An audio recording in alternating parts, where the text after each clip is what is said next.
Um oferecimento Goiás Fazendas, GP Asfalto e Organic Brasil.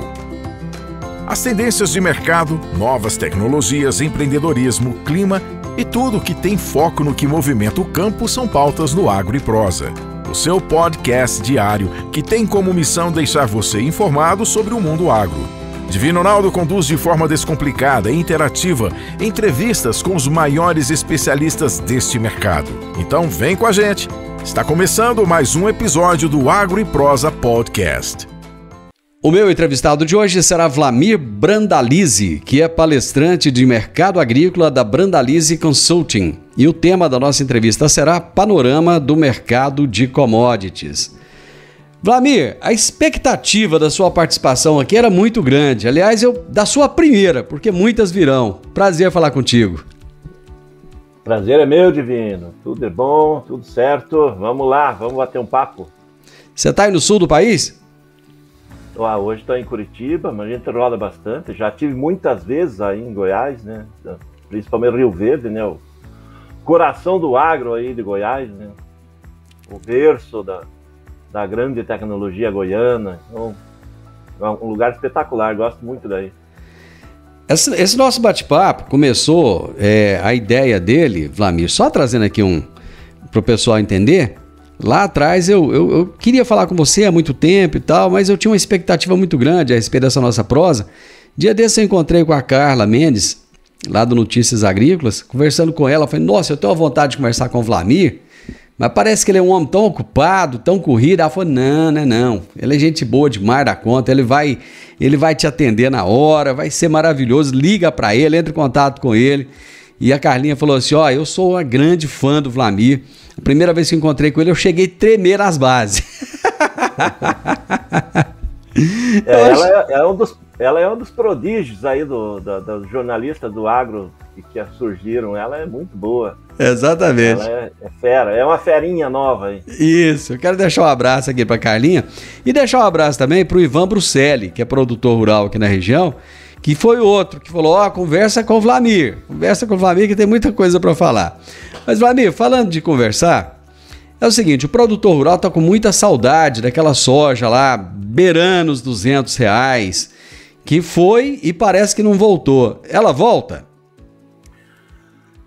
Olha, Divino, ela volta, só que a questão dela voltar pode ser que demore uns 3, 4, 5 anos, sei lá, né? Isso tudo? A grande questão é que hoje nós estamos num outro momento, Divino. A questão é o seguinte, o mercado global agora ele não é só regido efetivamente pelos fundamentos da soja, fundamentos do milho, porque nós continuamos com oferta limitada, demanda crescente, só que nós temos outros fatores aí que começam a pesar bastante, né? Nós tivemos aí a guerra da Ucrânia, que já completa mais de um ano, o pessoal do petróleo, a questão financeira global, aí ninguém se esperava aí que bancos iam falir, principalmente o Banco Suíço, né, numa situação.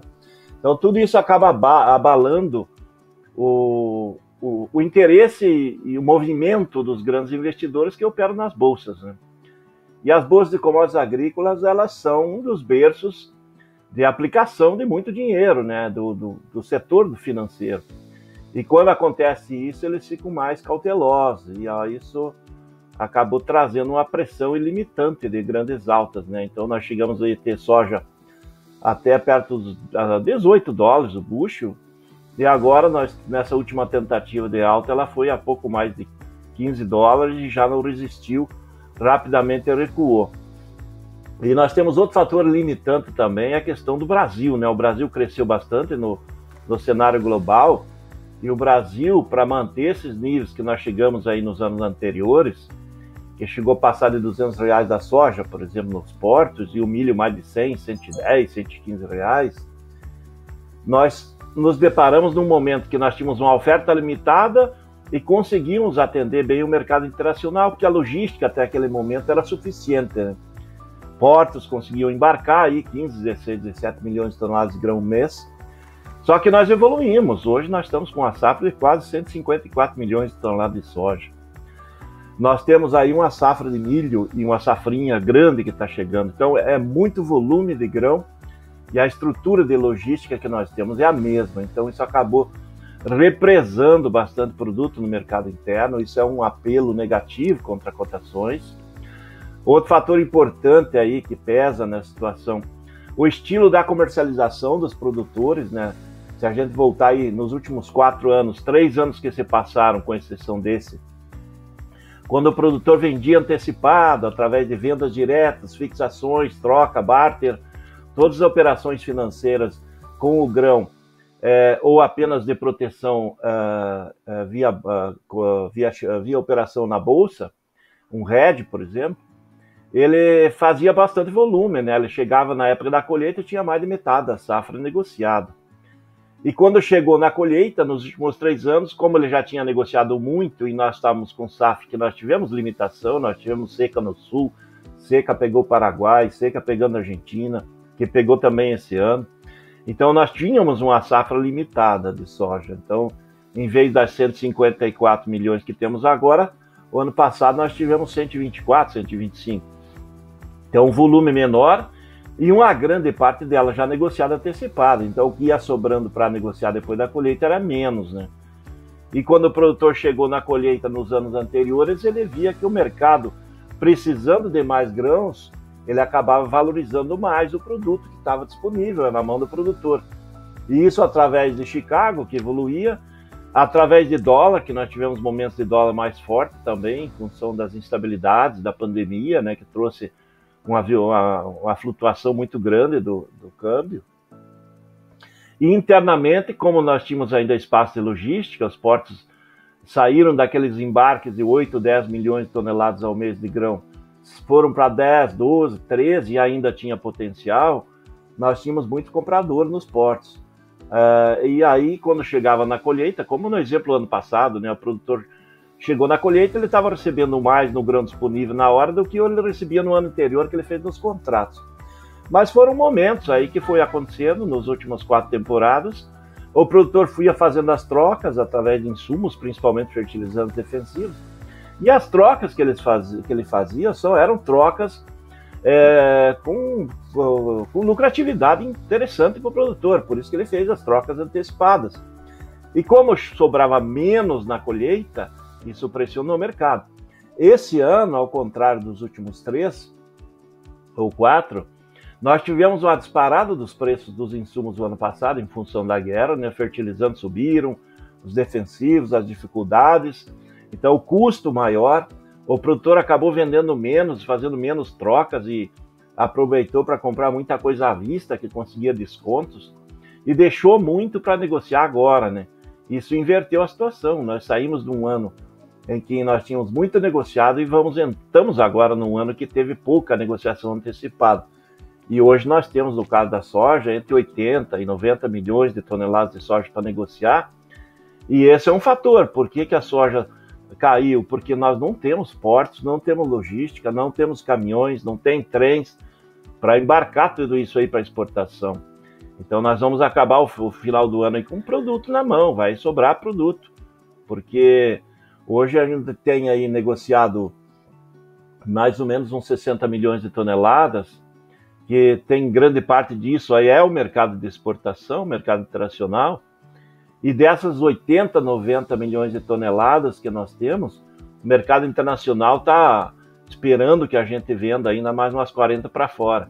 E aqui dentro a gente não vai conseguir consumir todas essas 40 milhões de toneladas restantes. É por isso que o mercado se antecipou e trouxe queda nas cotações.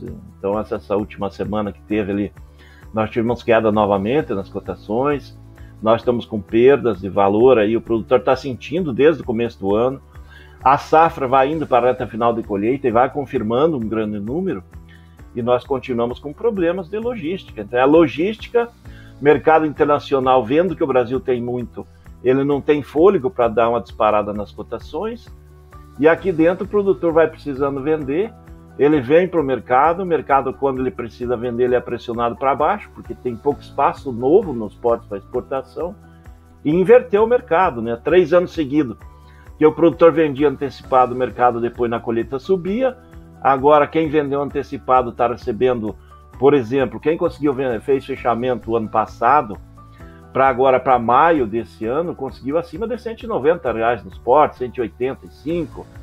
e agora os portos aí estão na faixa de 150, 155, então está dando uma diferença muito grande. Ele inverteu o mercado porque os portos hoje, por exemplo, também não querem muito mais grão, porque não tem nem a capacidade para embarcar e não tem navios programados, né? A fila de navios é um problema grave que nós temos aí. Isso está sendo refletido no produtor. É um ano que é um ano turbulento, já começou mostrando que ia ser, e a tendência dele é ser nessa linha. Ele vai ser turbulento, ele vai ter pressão de baixa, ele vai ter algum momento de pico, mas não vai ser aquele momento, aquele ano prazeroso do produtor, tá vendendo e dali na frente ele vende mais caro, depois ele consegue mais, aquela cotação dos 200. Eu acho que o ambiente que está hoje aí e as projeções do mercado futuros, esses 200 aí, com exceção de algum erro estratégico da política econômica brasileira que possa provocar o dólar disparar e acima de R$6 por dólar, aí sim poderia ter uma alavancada aí nas cotações, mas em princípio, para esse ano, é quase impossível de ter aí as cotações novamente nos R$200, para o ano que vem também é muito difícil. Talvez pensar isso em 3 anos para frente, voltando aí em patamares, mas o câmbio teria que estar mais perto dos 6 para a gente conseguir esses patamares, e a nossa logística melhorar bastante, porque é 2 entraves, é câmbio e logística que são obstáculo aí, né, Divino? Ô Vlamir, a logística não deve melhorar muito, porque nós não temos tantos projetos assim em portos, nem em ferrovias, nem em rodovias, nem em hidrovias. Os caminhões não devem aumentar muito nas rodovias, né? De todo jeito vai continuar faltando. Mas o custo de produção também está baixando, né? Quer dizer, ao passo que a gente não tem a soja aí com 190, R$200, nós temos também um custo de produção muito mais baixo. De alguma maneira vai acabar sobrando mais dinheiro no bolso do produtor se esses custos caírem muito mais, fica do jeito que estava, ou para o produtor pode ser algo ruim? Olha, eu acho que a questão dos custos deu uma equilibrada. Agora, que nem nós chegamos no pico, por exemplo, do adubo, né? Isso. Em função do pico da guerra o ano passado, nós tivemos fertilizante indo a $1.200 tonelada. E o produtor era acostumado, em anos anteriores, se a gente voltar 4, 5 anos, $200, $300, 150, $180 por tonelada. Então o mercado foi lá no topo, prejudicou muito a safra que nós estamos colhendo agora. Essa safra é uma safra com custos médios de fertilizantes aí, entre 850 e mais de $1.000, aí se a gente levar em consideração os fertilizantes. Porém, agora os fertilizantes voltaram a novos patamares, eles estão aí na faixa de $400 a $600, e eu acho que daí para baixo vai ser muito difícil de baixar, justamente porque os grandes países produtores são os mesmos, né? Não mudou nada nesse. E a produção mundial ela precisa crescer. Então o mundo está produzindo mais a cada ano que passa, o Brasil está produzindo mais a cada ano que passa, e para você crescer a produção você precisa mais de fertilizantes. Só que as minas, a exploração é os mesmos locais, e cada vez mais difícil, mais caro para se extrair. Isso provavelmente nós já estamos muito perto do fundo do poço dos fertilizantes, é um novo patamar. Aí nesses 450, 500, $600 a tonelada aí que deve girar. Os defensivos também se acomodaram, né? Então o pessoal está vendo as cotações. Nós tivemos uma evolução tecnológica muito grande nesses últimos 15 meses, vamos dizer assim. Não é nem anos, é menos de 2 anos, porque principalmente na área de produtos biológicos, né, usados em lavouras. Então isso evoluiu muito e fez o produtor buscar a tecnologia para tentar controlar custos, né? E manter altas produtividades. Nós continuamos crescendo em produtividade, isso está dando ao produtor margens, e nós já estamos novamente num momento em que o produtor, em cima de fertilizantes, defensivos, esses biológicos, ele já consegue fazer uma lavoura com lucratividade. Só que nós também no campo mudamos de patamar. Antes nós trabalhávamos com a ideia de 50, 60 sacos de soja, ela já se viabilizava. Hoje nós estamos naquele patamar, o produtor tem que colher 70, 80 sacas, e o produtor melhora 80, 100 sacas de soja, que tem as margens maiores. Então, como nós estamos com patamares, principalmente nos fertilizantes, num novo patamar, não estamos mais naquele teto da montanha que nós chegamos aí no ano passado, mas também nós não vamos voltar lá naqueles patamares de menos de $300 a tonelada, não acredito que isso vai acontecer mais, mas os grãos, eles estão em patamares interessantes, aí a nível hoje, vamos dizer assim, 125 a 150 reais uma saca de soja, que é o patamar hoje nacional aí, que gira desde os mais baixos até os mais altos, que dentro desse novo panorama de insumos e com essas novas tecnologias que a gente tem visto nas feiras aí, e o produtor buscando de colher não mais 50, 60 sacas, mas colher 80, 90 ou acima disso, ele já viabiliza novamente você fazer uma lavoura com boa lucratividade, né? Então, eu acho que o mercado se adaptou e o produtor ele tem que caminhar para essa linha e vai continuar tendo lucratividade, colhendo soja aí de 115, 120 reais a 150, com alta produtividade você consegue cobrir os custos e sobrar aí uma margem de lucratividade, sim. Vai limitando também a alta de alguns produtos que também subiram muito, né, no custo brasileiro, que é a questão de maquinário, né, as máquinas também evoluíram, justamente porque não tínhamos para atender toda a demanda, então era falta disso, falta daquilo, falta de pneu, é falta de chicote, é falta de os componentes, né? Isso, e tudo que quando falta, você tem que correr atrás e trazer via avião, trazer via maneira muito rápida, ele acaba para a indústria também acabar saindo mais caro, né? Tudo fora de programação. Isso tudo foi repassado, mas com a cotação da soja lá perto de 200, tudo era possível, né? Agora não, agora o mercado se acomodou e essa indústria de maquinário, essa indústria também, agora ela pode se planejar melhor também e conseguir colocar um equipamento ali dentro de um padrão desse novo momento, né, do setor agrícola. Flamir, você fala aí da situação da produção, nós temos um excesso de produtividade hoje, de produto no mercado, mas o Rio Grande do Sul deve voltar a ter uma normalidade, desde que o clima ajude, lógico, né? Porque o Rio Grande do Sul pode-se dizer que está praticamente fora, né? Já ia 3 anos, deve voltar a uma normalidade.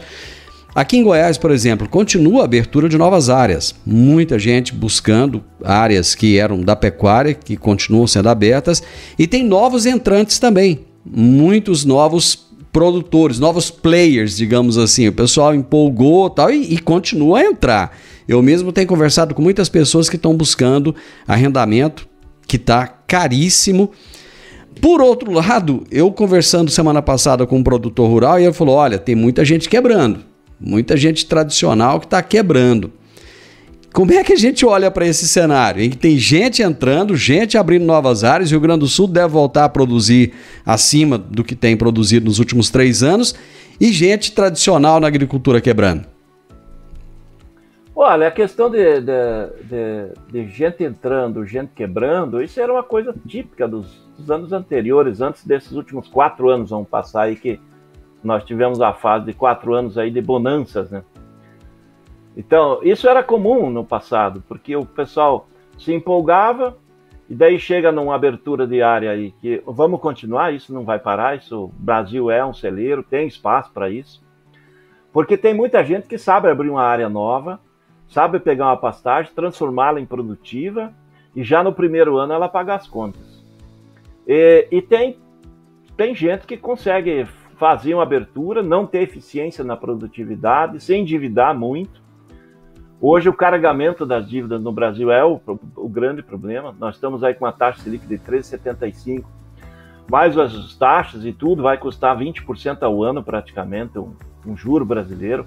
É um juro muito caro, principalmente se a gente for pensar na abertura de área, né? Então, se vai abrir uma área e para colher 40 sacos de soja por hectare, você não vai cobrir a conta se você não tiver lastro financeiro de outra atividade ou da própria, se você for já produtor, você sabe que no primeiro ano eu vou ter prejuízo. Então o produtor consciente, ele vai continuar. Mas o produtor que é o novato, aquele inexperiente, aquele que não é do ramo, que está entrando, ele vai continuar. Então certamente nós vamos ter uma fatia desses aí que não vai suportar o impacto, vai ficar 1 ano, vai ficar 2 e vai desaparecer. mas as áreas vão estar abertas e outros que são mais profissionais, conseguem administrar melhor, vão assumir essas áreas. Isso veio acontecendo no Brasil, veio crescendo nessa linha. Faz muito tempo que a gente não tem abertura efetiva de área de mato. Isso eu não tenho visto em lugar nenhum, nem no Pará, nem em Rondônia, Mato Grosso. O que a gente vê de expansão é a área de pastagem mesmo, degradada. O sistema de pecuária mudou também, o estilo, né? A pecuária não é aquela pecuária extensiva, gigantesca. Isso. Hoje você vê o pessoal só criando a vaca no campo e o bezerro, e depois você... O Brasil hoje é o maior exportador mundial de carne, mas o nosso maior cliente, que é a China, é o boi China. Ele tem que ser feito no coxo. Isso. Então mudou a agricultura, e a agricultura está vindo para salvar a pecuária, né? Porque a pecuária extensiva de boi de 4, 5 anos não existe mais também. Então é um casamento da pecuária com a agricultura. Às vezes a gente vê um agricultor tradicional se empolgou, se carregou de dívidas, e no momento que os juros estão nesse nível, o juro brasileiro é um dos mais altos do mundo, ele não suporta. E se ele tiver algum problema na safra, uma queda de produtividade e ficar com a margem muito apertada, vai acontecer. Um ou outro vai acontecer, vai continuar.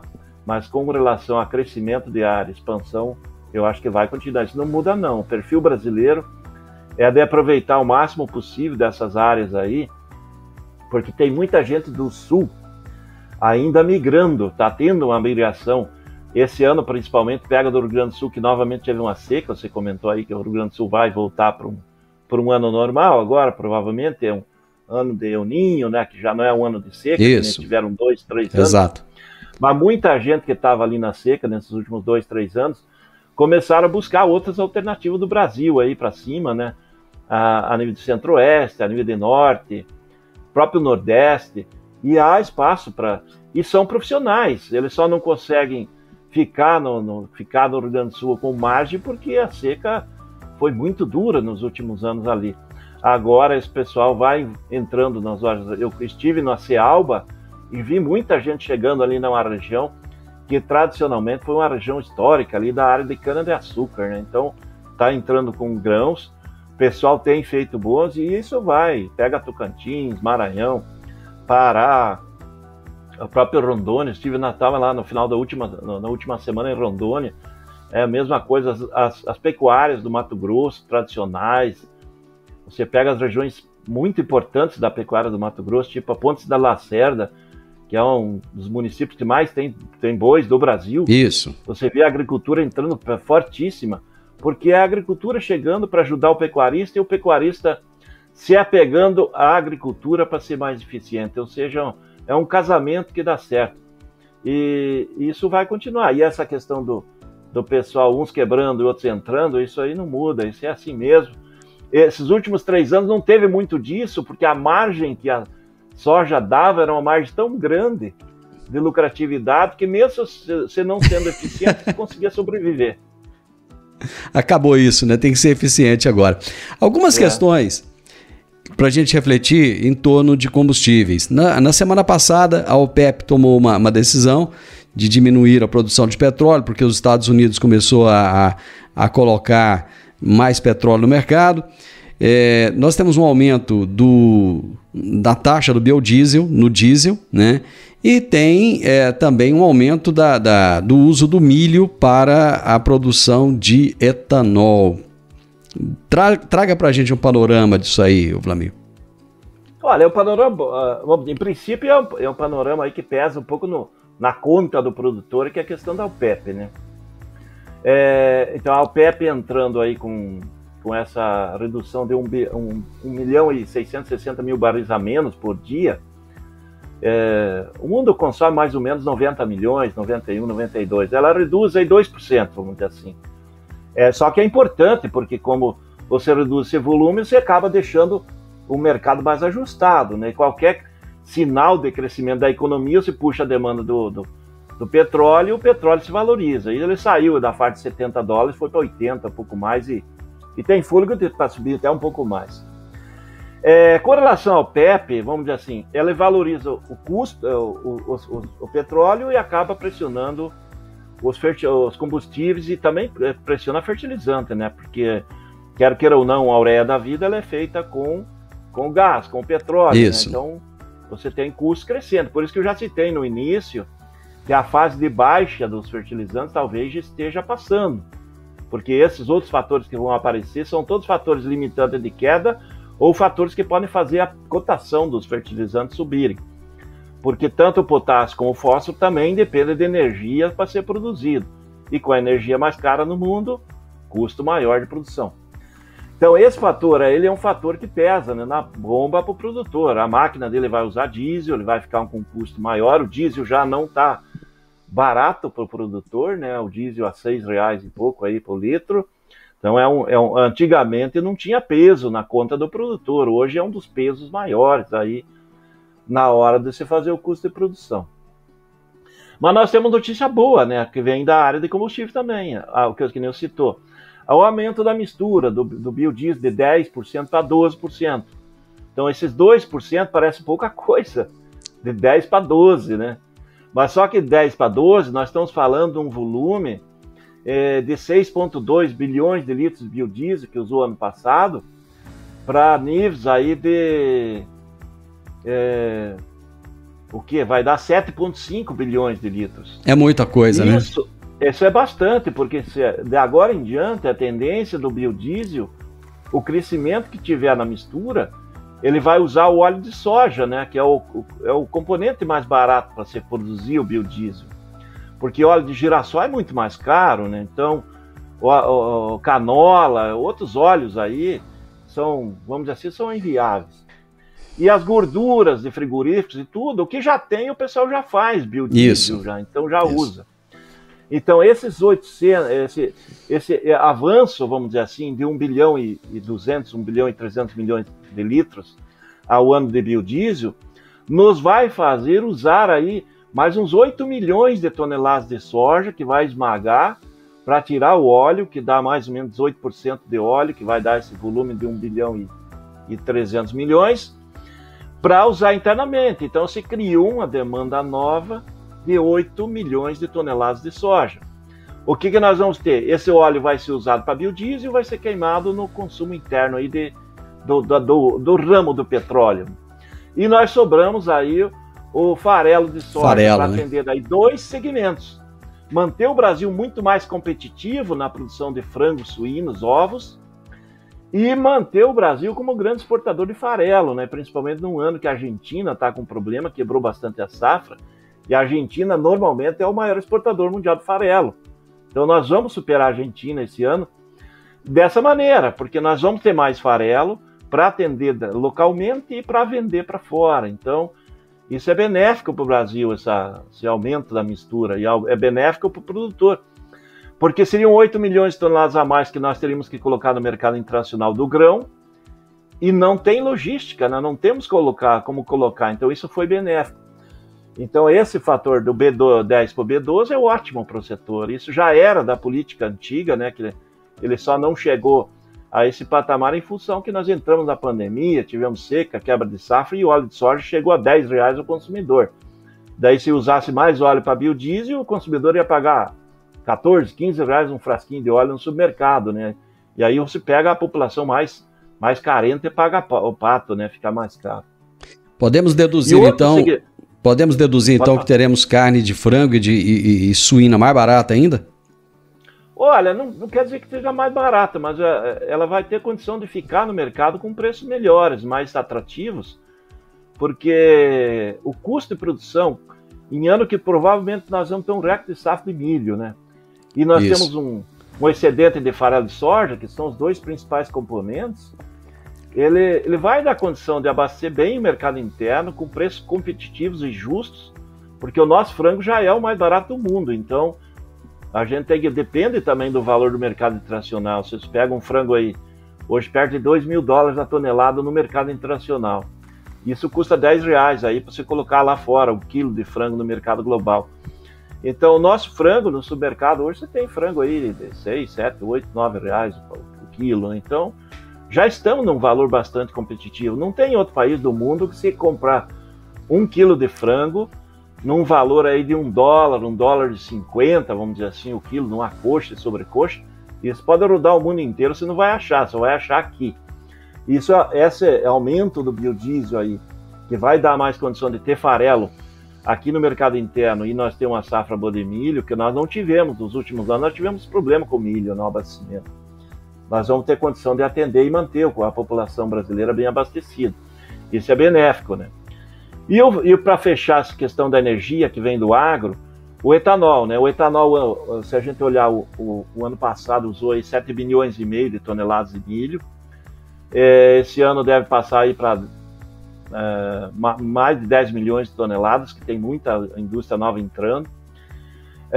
Nós temos a projeção aí que as indústrias que estão em construção, que as que estão em projeto para estar instaladas em produção, nós vamos chegar em 2025, que é jogo aí, usando aí mais ou menos uns 25 milhões de toneladas de milho. Então, nós temos um potencial gigantesco de uso de milho para esse segmento, né? E esse segmento se tornou competitivo, né? Porque hoje você consegue produzir um etanol eficiente aí, que é o etanol de milho, e ao mesmo tempo você sobra os subprodutos do milho, né? Que é o óleo do milho, você sobra o DDG, que é usado em ração. As grandes indústrias do setor do etanol estão em regiões onde que você tem confinamento de boi, você tem uso para ração, então você tem uma utilidade. E quando nós tivermos excesso de DDG, nós temos como exportar também, né? Porque os Estados Unidos, eles usam mais de 140 milhões de toneladas de milho para etanol, e eles são grandes exportadores do DDG, né? Que sobra ali no processo, que é a proteína do milho. Então tem potencial, e o segmento todo está crescendo, né? Eu estive em Primavera do Leste, a questão umas 3 semanas atrás, e estava vendo lá uma nova usina, uma grande usina de etanol também ali no Mato Grosso, sendo instalada e entrando em operação agora, nesse mês de abril, já está em operação. Então, é mais uma gigante ali consumindo grande volume de milho. Por isso que eu citei, de agora em diante, a cada mês, a cada 2 meses, é mais indústria surgindo, tem muitos projetos. E o setor está certo, né? Nós estamos num ano que temos um grande volume de milho produzido e está se instalando uma locomotiva, né? Que daí você tem a demanda mesmo. O mercado internacional não está demandando muito milho, mas você demanda internamente para o etanol, automaticamente você cria a condição para manter a safrinha como uma alternativa importante do produtor e não depender totalmente só da exportação, né? Quando a gente depende da exportação, a gente passa por gargalos, né? Como está agora, né? O gargalo da soja, é o gargalo dos portos. Nós vamos ter esse gargalo no milho. E quando você tem uma demanda interna, que nem agora criou B12, automaticamente se joga mais para a demanda interna, utiliza melhor a indústria, beneficia internamente, e isso no etanol é o mesmo processo, né? Se cria emprego local e demanda local, valoriza o produto, né? Dá a condição melhor aí para as regiões produtoras. Vlamir, recentemente o ministro da Agricultura, Carlos Fávero, esteve na China, e hoje o presidente Lula está indo para a China também. Você acha que a gente vai acabar ficando mais dependente ainda da China? Essas relações, elas tendem a se ampliar ainda mais? Eu acho que é o contrário. Eu acho que a China é dependente de nós, né? Porque nós produzimos a comida para eles, né? Então, mas quando eles param de comprar, a gente fica na mão, né? Na realidade, eles não têm muita alternativa, né? Com 1,5 bilhão de habitantes, eles eram totalmente dependentes dos Estados Unidos, né? E os Estados Unidos acabou evoluindo a demanda interna também para etanol e localmente e outros consumidores. Os Estados Unidos chegaram ao limite, né? Vamos dizer assim. Vamos fazer só um paralelo: Brasil e Estados Unidos, né? Os grandes fornecedores do agro mundial. Então, os Estados Unidos chegou ao limite. Eles têm 74 milhões de hectares que eles podem plantar soja e milho, eles podem plantar só uma safra.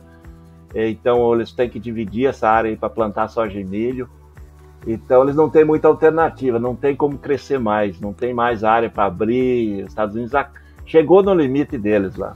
E a China já é esperta, né? A China tem 4.721 anos, tá, agora, de ano novo lunar, né? Esse ano deles lá. E os chineses, eles são comerciantes aí há 4.721 anos, sim, pelo menos que está registrado. Então, eles são espertos, eles são muito espertos. Eles estão se agregando cada vez mais ao nosso lado e tentando viabilizar, criar condições para que esse corredor de exportação não falhe para eles, né? Porque a China também é a grande importadora de grãos ali da Ucrânia. E a Ucrânia, com a guerra, ela saiu, vou dar um exemplo, no caso do milho, né? O milho, antes da guerra, colhiam 42 milhões de toneladas de milho. Com a guerra, caiu para 25, e agora é possível, nesse novo ano, 20. Ou seja, caiu para metade, e a China era a grande compradora, né, deles ali, de milho, de trigo, de cevada. E aqui no Brasil não tem guerra, né, não tem perigo, não tem risco, né, de ter esses conflitos. Então aqui, para os chineses, é muito interessante deles ter essa situação. E eles são dependentes porque não tem. Para atender 1,5 bilhão de pessoas, que cresce ano a ano mais, 50, 60 milhões, eles colocam ali entre 50, 60, 70 milhões de pessoas ao ano a mais, de consumidores. Então eles têm que estar agregados aonde que tem uma produção grande e estimular. Dá para ver que eles estão aqui dentro com empresas fortes aí do segmento de negócio, de insumos, e eles vão continuar, essas parcerias são boas. Os chineses sabem que o novo mercado que vai aparecer, está começando a aparecer e deve crescer, é a Índia também. A Índia tem perto de 1,4 bilhão, 1,5 bilhão de habitantes. A Índia chegou no limite de produção de alimentos localmente. A Índia também está aumentando o poder aquisitivo, a população indiana está consumindo mais. Então, tudo isso é fator de que você tem que estar aliado aos pontos de interesse. Nós temos interesse de quê da China? Eles são fontes aí de produção de muita coisa, de matéria-prima, de tecnologia, que eles são mais eficientes que qualquer um, mais barato de produzir. E como nós trabalhamos com o nosso negócio, Brasil, é o agro, nós precisamos de eficiência para fazer com que o custo de produção nosso fique baixo. Então nós precisamos de componentes chineses. Porque diz, mas o produto da China é ruim. Não, eles produzem produto que não, excelente. Bom de qualquer coisa. Dá para ver aí que as marcas mais nobres da tecnologia aí, do Macintosh, do Mac, do iPhone, tudo é feito na China. Isso, tudo feito lá. Então você vê, eles têm condição de atender de qualquer maneira. E para eles o Brasil é muito importante. Então esses acordos, eles só vão selar aí um caminho que já existe. O caminho não pode ser fechado, nem um lado nem o outro. A gente hoje não vive sem a China não vive sem o Brasil, é uma parceria importante. E eu acho que essas aberturas maiores só vai atender melhor. Dá para ver que a China até novembro passado não comprava milho brasileiro porque não precisava. Só que a China chegou ano passado ao ponto que a produção deles de 270 milhões de toneladas não atende a demanda de 300. Agora, nesse novo ano aí, que vem pela frente, 23, 24, eles vão consumir 320 milhões de toneladas de milho, ou 330, e eles vão colher 270, vai precisar quase 50 milhões, né, de importação. A Ucrânia, que vendia 10, 15, 20 milhões, já não tem mais, e a Ucrânia até se recompor depois de uma guerra dessa, ela vai levar 3, 4 anos ou mais. Os Estados Unidos chegou no limite, então tem que estar aliado aonde que tem potencial. É por isso que você citou as aberturas de área. Quem faz abertura de área hoje tem que pensar no futuro, né? O futuro tem demanda. E a demanda principal é a Ásia mesmo. E quando a gente olha, não é só a China, né? A gente vê que eu já citei a Índia. A Indonésia, provavelmente agora em 2023, aí, já vai estar com uma população muito parecida com os Estados Unidos, mais de 300 milhões de habitantes, onde tem gente que precisa de comida. Você pega na África, você tem aí a Nigéria já está passando o Brasil em população esse ano, mais de 220, 230 milhões de habitantes. É um país que tem petróleo, tem minerais, é um país que tem riquezas, pode atender a demanda da população. Ou seja, a população do mundo não para de crescer. Em novembro, ao mesmo tempo que a China liberou a importação de milho brasileiro, que nunca tinha acontecido, a população, segundo a ONU, chegou a 8 bilhões de habitantes. Era previsto, se a gente voltar no ano 2000, eu sou antigo, mas no ano 2000, 8 bilhões de habitantes era previsto em 2050. Em 2010, daí passou já a nova projeção, que 8 bilhões de habitantes era em 2030, 2035, e nós chegamos agora em 2022. Isso. Então a população do mundo está durando mais, e é mais alimentos. E com relação ao milho, só para fechar essa questão da China, eles não compravam nada porque não precisavam do Brasil, né, até o ano passado. E agora, em função da guerra e a limitação da safra americana, eles começaram a comprar. E eles compraram nesses últimos 3 meses na média de 1 milhão de toneladas por mês. E eu acho que o Brasil já passa a ser, a partir desse ano, o maior exportador de milho para a China também, como nós já somos na soja, não vai mudar, eles precisam. Nós somos o maior exportador de boi, carne bovina para a China, de frango para a China, de suíno para a China, e agora de milho e de soja, e os outros componentes é o agro. E o chinês sabe que o nosso é barato. O chinês quer comprar qualidade e preço. Exatamente. E nós temos qualidade e preço. Você falou que nós não temos guerra, mas em compensação nós temos invasões de terra, que estão aí a todo vapor, né? E temos também muitas pessoas no governo que tecem crítica ao agronegócio o tempo inteiro, não só no governo, como na Câmara Federal. Por exemplo, a presidente do PT falou essa semana passada agora de trabalho escravo, desmatamento, agrotóxico, e mais uma vez tudo isso cai na conta do agronegócio. Por que essa birra com o agro, hein? Esse setor tão pujante, tem 40 minutos nós estamos conversando aqui, você está falando do agro, as belezas do agro, o que ele traz para o Brasil, mas parece que nada disso tem valor para esse pessoal? Na realidade, o agro, por exemplo, o agro é um setor tradicionalista, né? Um setor mais conservador, né? Aquele que é pujante, é investidor, é aquele que, às vezes, o agro não pode seguir muitas regras, né? Por exemplo, você tem aquela regra do produtor, né? Vamos pegar o produtor individual ali, que trabalha só ele com a família, não vamos precisar nem aquele empresário que está ali, que tem funcionários, mas aquele que trabalha com leite, né? Vamos dizer assim, em Goiás, ele levanta às 4 da manhã para tirar leite, daí ele vai lá, prepara, ordenha, depois ele tira o leite da tarde. Ele não consegue atender essas regras e esse estilo de sindicatos que tem aqueles confortos da lei, né? Que é a que prega o pessoal aí do governo atual, né? Então, o agro ele não tem como atender. Nós temos o período da safra, é o período do plantio que tem que plantar, é o período da colheita, que você não pode perder tempo, é a chuva que pode te estragar a safra. Eu acho que existe alguns locais aí que eles falam aí que tem a questão da escravidão, do trabalho escravo. Talvez ainda tenha alguma coisa, mas nas regiões do agro moderno, isso não existe mais. O agro moderno ele é eficiente, ele tem que valorizar o funcionário. Hoje, nas regiões do agro, você tem falta de mão de obra para trabalhar. Eu estive nos últimos dias, aí, agora no final do mês de março, numa feira tradicional ali do Mato Grosso, a Parecis Super Agro, em Campo Novo do Parecis. Uhum. E uma coisa que eu verifiquei lá, na Parecis Super Agro, em qualquer outro lugar, você vai em um grande evento, em qualquer lugar de São Paulo, Brasília, Rio de Janeiro, Goiânia, qualquer grande cidade, você vai quando tem um agrupado, um volume grande de carros estacionados fora do local, você vai ter aquele flanelinho, guardador ali pedindo dinheiro.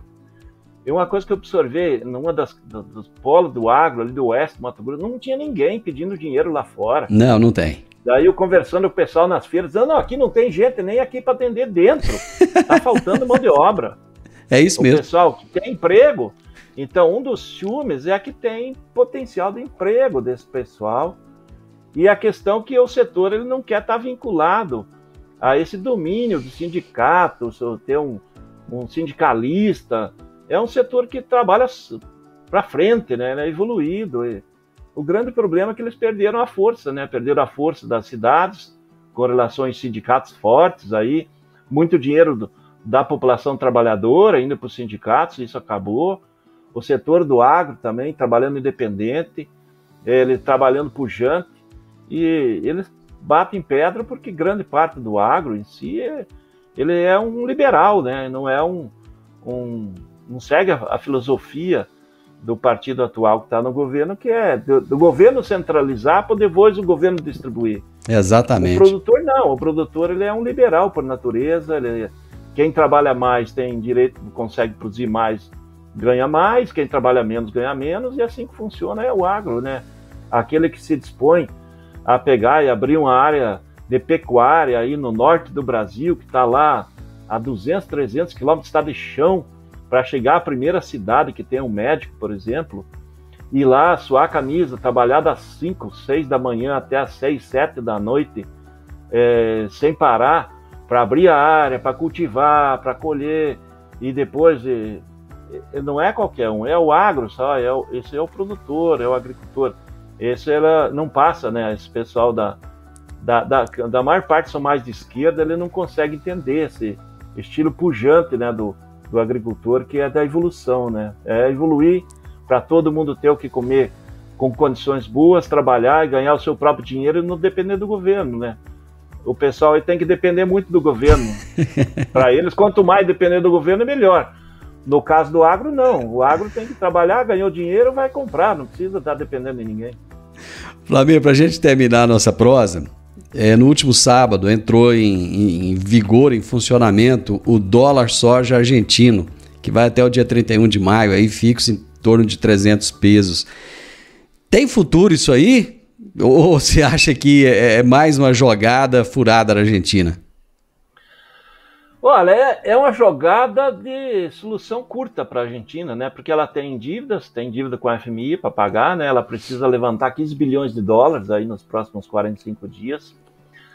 Ela tem que levantar dinheiro.